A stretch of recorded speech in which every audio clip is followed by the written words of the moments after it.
Hi everybody, my name is Jessy and I just wanted to talk to you about something very personal to me. It's something that I've been wanting to talk about for a little bit, but I didn't know how else to say it.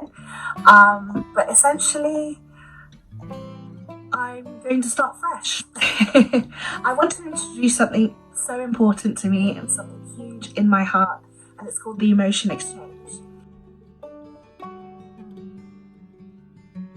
It's a group on LinkedIn that I started a few weeks ago because of all the love and positivity and courage that you have all given me. When I posted about the body shaming and discrimination that I faced at a previous work, I went to bed that night with 10 likes, feeling so happy and excited that for the first time ever, my post on LinkedIn had gotten more than 3 likes. But that's not why I did it. It is a lot of fun to post on there and to share things that really matter to you and that you know other people are affected by and feel very strongly about. And so it feels nice to be in an environment with other professionals to be able to discuss things like that. I don't know what my best hope was. One of my friends, Dom, actually asked me, what were you expecting? And I said 100 likes, maybe. That was my wow, I posted something good, I think, is 100. But my post has been viewed by 19 people at this point. I can no longer pretend and act like that doesn't mean anything because it's so big for me. And it's not because of the number, although that is pretty cool. I don't know 1,000 people. I don't know 200 people. So 19 million people? What happened? Someone or 19 million people have read my post and felt something. And that's probably the best I ever wanted, was for people to read it and feel something. And it got me thinking a lot too why I don't usually post such personal things, and even in my own personal social media channels I'm very reserved. Why? Because for so long I grew up believing that emotions were terrible and that if you cried you were a sissy, or that you were weak. And for the longest time I let myself believe, and in my own way probably contributed towards the belief that emotions and vulnerability is your downfall. It made me think, no, Jessy, you've been wrong for so long. Because all my life I have been bound and I have been held back by these emotions that I try to ignore all of the time. All these feelings. I've spent so long telling myself that it was bad to feel that way and that I needed to hide. And that's why I struggled with mental health for so long, is because I was convinced that it was such a bad topic to even talk about. In my darkest moments, I really didn't have anybody there. Why? Probably a lot to do with the fact that I didn't feel like I was worthy of feeling sad. And the fact of the matter is that no matter how good or how bad your life is, there's always going to be someone who just beats you to the worst or best mark. There's always going to be someone with a sadder story or a happier story. So why are we comparing ourselves to everybody else? The emotion exchange I started because I really want emotions to be empowering again. I want us to cry together and share together, or not cry if you don't want to cry, but let that be a decision you have made, not because you're afraid of what other people are going to say or think, but because that's you and that's what's right for you. I want us as a group, as a community, to find a safe place where we can talk about workplace struggles, family struggles, relationship struggles, personal struggles and self-limiting beliefs. I want us to talk about all the ugly stuff. All the difficult conversations should start here.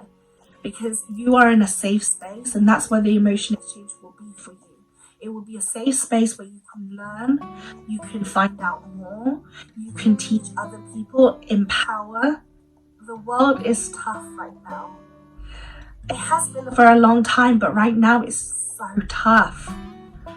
It's rubbish, and if you let it, life will beat you down. And we can cry about it all we want, but that's what the group is there for too, so that we can hold you accountable for the way that you see yourself, so that we can tell you when you need to wake up and start loving yourself again.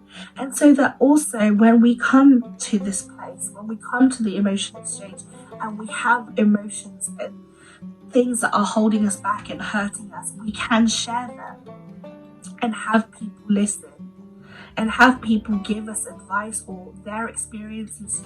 Really, it's a collaboration between professionals who just so badly want a safe place to be able to learn so that they can be better.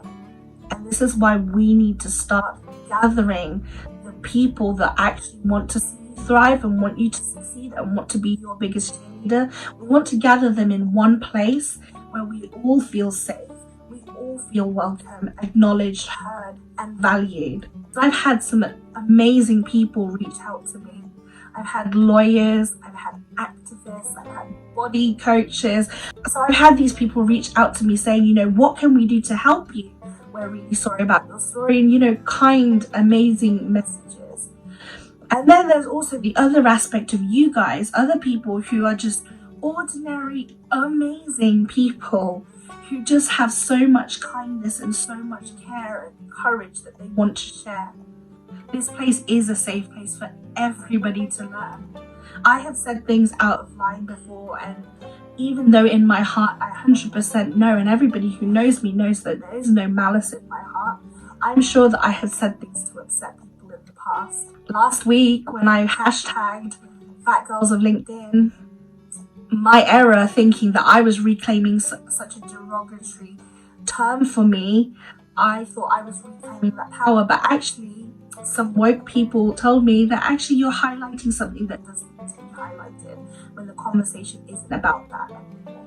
It makes you step back a moment anytime you get any type of feedback. But the thing that you need to remember is the feedback that comes from a place of caring and comes from a place where they want to see you do better.